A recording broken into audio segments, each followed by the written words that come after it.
tayo lumayo.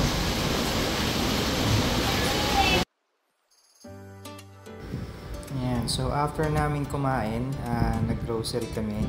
Sa tapat lang din ng condo unit na nakuha namin ito. Para siyang Korean mini mart. And we were surprised upon entering kasi napakadami ng tinda nila, no? And actually sabi pa nga namin ni Kid, parang mas okay pa siya and mas kumpleto pa siya sa mga 7-Elevens.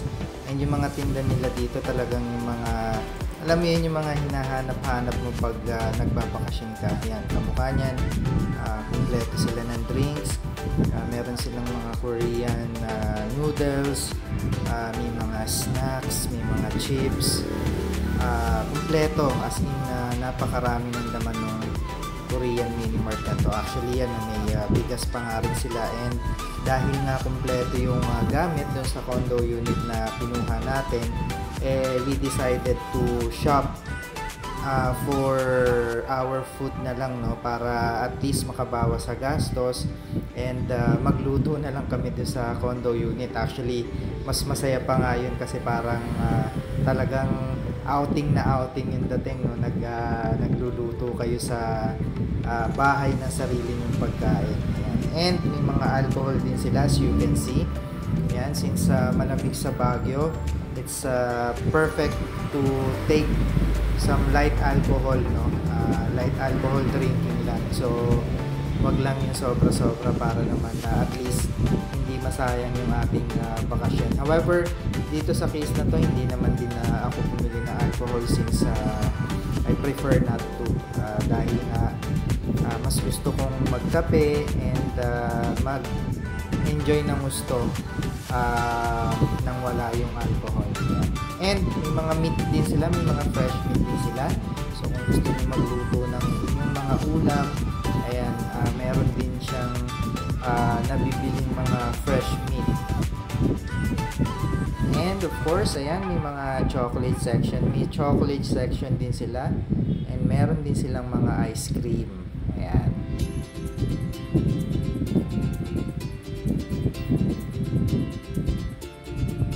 Alright, so lakad tayo banda ron. Ayan, si Kit namimili ng kanyang Korean noodles. And eto, bumili na rin kami ng aming mga toiletries like toothpaste, toothbrush, yung sabon and shampoo, however, was provided dun sa condo unit na nakuha namin, pati shampoo. However, hindi namin masyadong gusto yung shampoo and sabon, so bumili na lang kami ng hiwalay. And ito na nga, namimili na kami ng rice na bibili namin, and we opted out for the Japanese rice. Mura lang yung Japanese rice, kaya yun yung napili namin kasi masarap din siya. And of course, yung ulam namin, luncheon meat, and yung Korean noodles na napili ko. And ayan, meron din silang mga Korean ice cream. Actually, nagustuhan ko yung ice cream na napili ko, and bumalik-balik ako dyan sa Korean meron din pala silang para bumili ng mga dagdag na ice cream na kamukha na nakita ko. Mga itlog. And meron din silang livestock. Ayan. So, pwede kayong bumili ng manok, tapos ipapakatay nyo na lang sa kanya. So, we're all set. Ayan. Tapos na kami mag-grocery, and let's head back to our condo unit. Ayan, o, napakaganda Alright, niya sa so gabi. nandito na tayo ngayon sa condo unit namin. Tapos nandito na yung ice cream natin, dessert. Kain na na!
morning. It's 8:30 AM. Dito sa Baguio kami. Kakagising lang namin kanina lang. And ayan, hanap kami ng coffee shop na malapit lang dito.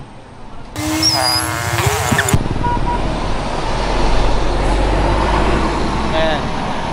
Dahil ang Baguio ay isa sa mga sources ng mga kabila. Kabila daw pala. Dahil ang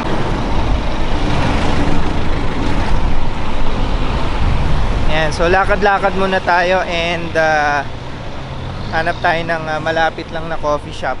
Ayun yung ating bahay, oh. Yan, so ang Baguio ay isa sa mga sources ng coffee beans locally, and masasarap yung mga beans na galing dito sa Benguet. Yan. So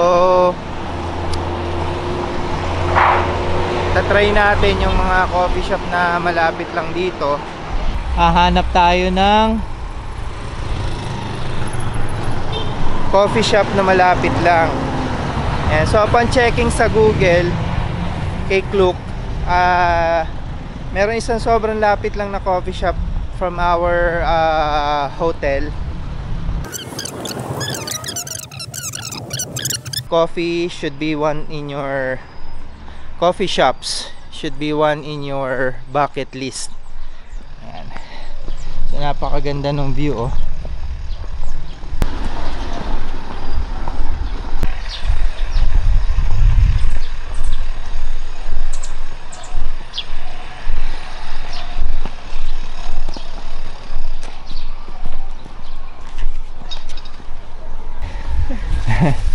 Hello.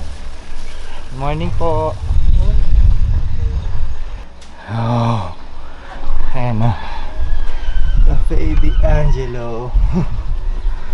Oh. So 10 AM pa talaga siya nagbubukas. Eto siya, bahay kasi siya pala eh, oh. Ayan, oh. Ayan. So mukhang we're out of luck. Mukhang maghahanap tayo ng ibang coffee shop.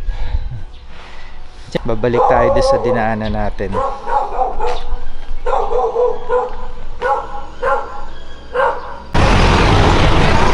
So mga 5 minutes away na lang kami dun sa bago naming pupunta na coffee shop, since sarado pa nga yung dun sa kabila. And yung daanan dito, walang sidewalk. So aakit ka dito sa may siya, para siyang island sa gilid. Katakot, oh, pag nahulog ka dire-diretso ka dun.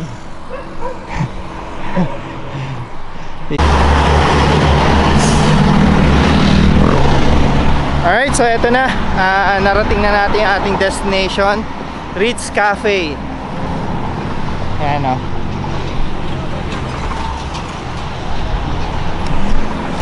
Sa wakas makakapagkape na rin tayo. Dito yan sa Summer Pines Residences siya. Open po yung Ritz Cafe. Alright, so dito siya. Okay, yan, oh, open siya. May vegan pasta sila, oh. Vegan pasta, main dishes. Ritz Cafe. Ramdam natin yung yung Baguio. Alright, so ito yung kanilang menu. Sabihan mo siya. Tataka.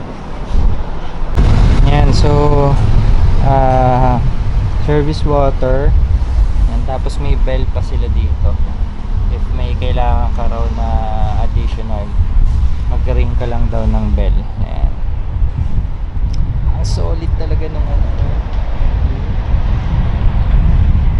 Tapos doon pa kami galing. Ito pa yung aming bahay. Yan, yung beige na dalawang building.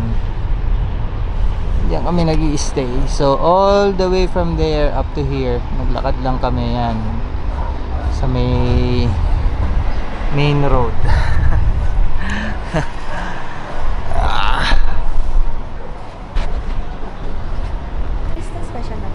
Thank you. Oh, solid nung ano, itsura niya. Spanish latte. Tapos Sorry Spanish. po, nagulo yung ano. Okay lang po. Ayan. Kasi ito yung Spanish latte.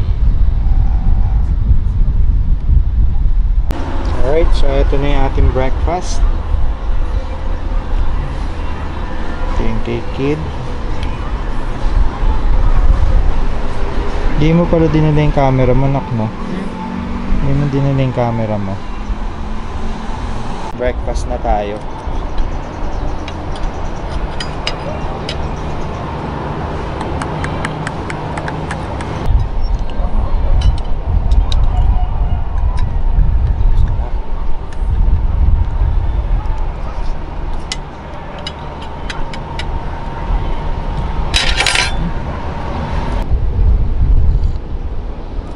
Solid to.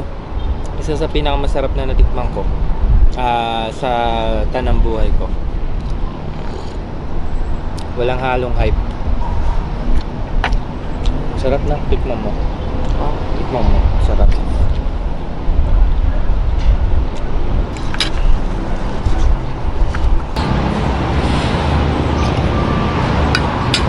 Ano? Madalas. Parang smooth na. Nasa smooth siya.